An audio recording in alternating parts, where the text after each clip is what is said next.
Hey guys, welcome back to my channel. For those who are new, welcome. My name is Monica, and in today's video I'm going through my May TBR. So May's gonna be an interesting month for me.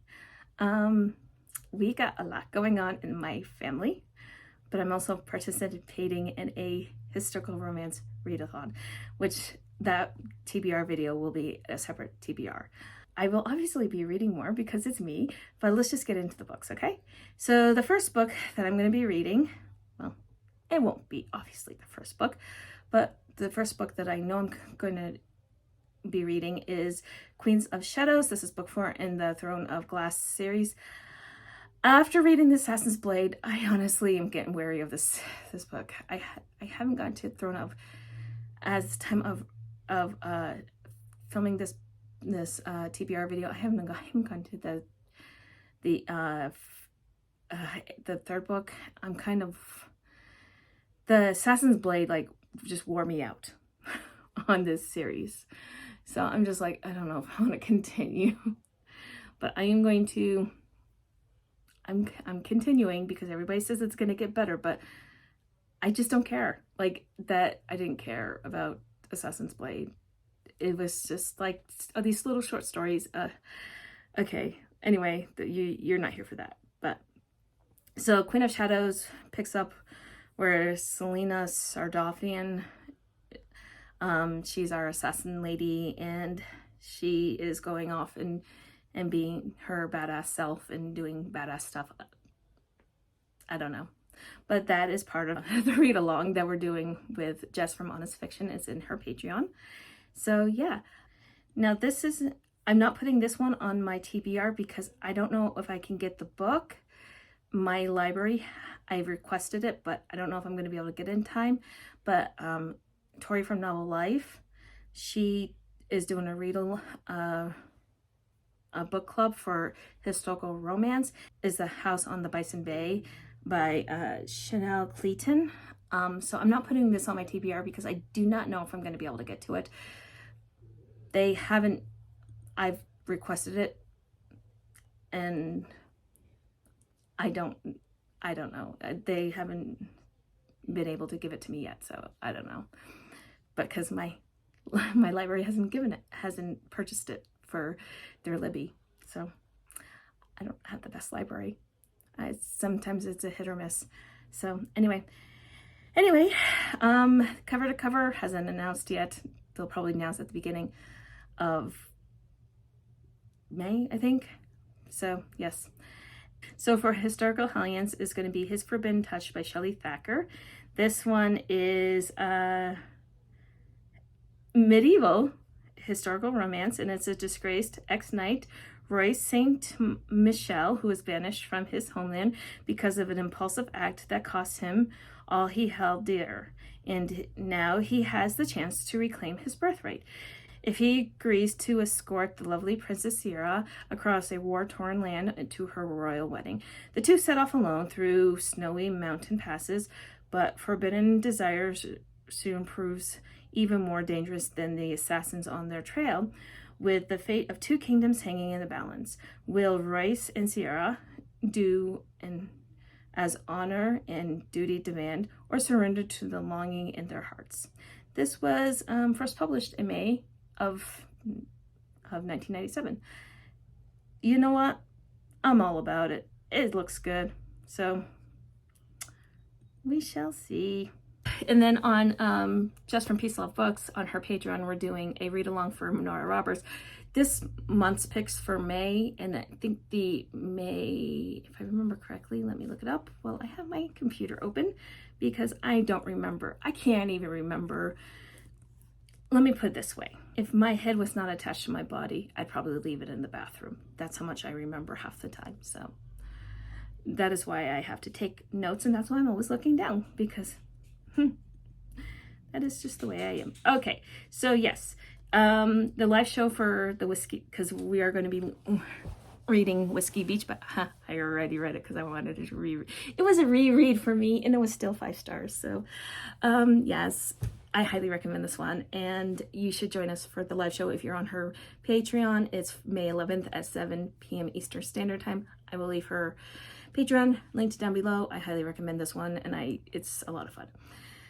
But because we are getting another Nora book, I am going to be reading Mind Games.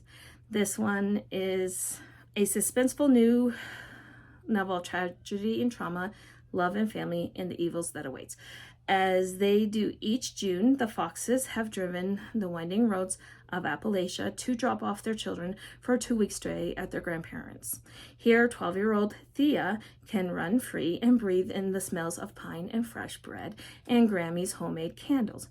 But as her parents head back to suburban Virginia, they have no idea they're about to cross paths with a ticking time bomb. Back in Kentucky, Thea and her grandmother, Lucy, both awaken from the same nightmare, as though the two have never discussed the special kind of sight they share. Ooh, okay. They know as soon as their tearful eyes meet that something terrible has happened. The kids will be staying with Grammy, now in Redbud Hollow, thanks to Thea's vision. Their parents' killer will spend his life in Supermax. Over time, Thea will make friends, build a career, find love, but the ability to see into the minds and souls still lurks within her. And though Grammy calls it a gift, it feels more like a curse because the inmate who shattered her childhood has the same ability. Thea can hear his twisted thoughts, witness his evil acts from miles away. He knows it and hungers for vengeance. A long, silent battle will be waged between them and eventually bring them face to face and head to head. Oh yes, I'm reading that. The next book that's on my TBR is Where We Belong. This is book 2 in the Stone Riders MC series by Ashley Munoz. It's going to be narrated by Isabel Turner and Chase T. Walker. May 14th is when the audiobook's coming out. I loved the first book. I'm excited that it's getting an audiobook, so I'm gonna put it on my TBR because I know I'm gonna be reading it for sure. Next one that's also on my TBR is a brand new release. It's The Dixon Rule. This is about Diana Dixon and the friend Shane, and Shane was the guy everybody thought was like looking at porn or something and during the Graham Effect. And I'm really excited for this one. I loved the first one. I cannot wait for this one. The next one on my TBR is The First 5 Year by Serena Bowen. This is a departure from her. I'm so used to her doing like FM and MM hockey romances, right? Or small town romances. This one is a thriller.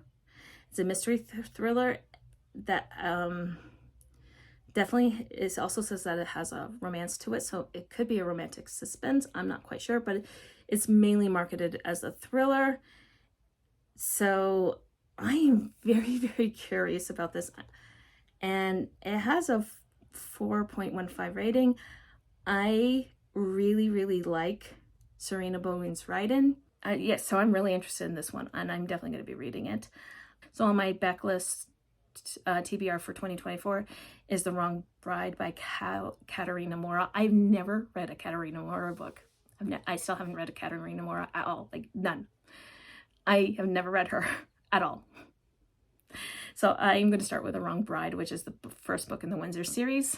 So I'm going to read The Wrong Bride. I think everybody at this point knows what this is about, so we're good. So also on my backlist for TBR for 2024 is Choosing Theo by Victoria Aveline. This one is kind of like, this is a paranormal romance, alien sci-fi fiction, and it's kind of like Ice Planet Barbarians for what I heard. I heard this was really, really good. It's about a girl who gets kidnapped and brought to an alien planet, but she can't come back to Earth. So I'm totally okay with that one. The last one on my list is for my historical romance TBR for 2024, and it's The Sweetest Scoundrel by Elizabeth Hoyt. This is Maiden Lane book number 9. This one is Evie Dinwoodie and Asa Makepeace.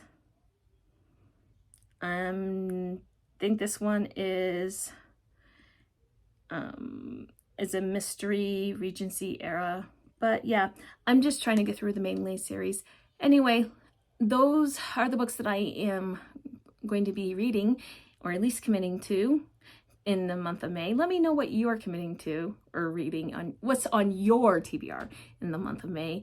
Let me know down below. And if you made it this far in this video and you want to let me know that you've been here, but you don't want to comment on anything, please leave me a yellow heart emoji, since the girl's dress in the Elizabeth Hoyt book is yellow.